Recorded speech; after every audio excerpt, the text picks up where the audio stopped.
Yes, a little respect for the G motor.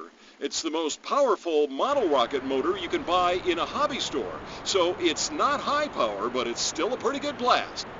I've flown this rocket over 10,000 feet on a high-powered J motor. On a smaller G motor, it should do about 1,200 feet. So it's easier to find places to fly, and you don't need to be tested and certified to buy G motors.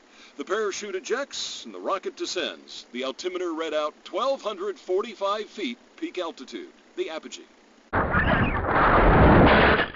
That's how it's supposed to work. But this is rocketry and stuff happens. On this flight, the parachute got stuck in the airframe. The nose cone ejected, but the rocket is coming in hot.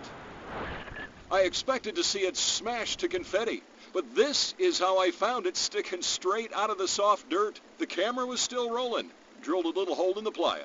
But believe it or not, it lives to fly another day.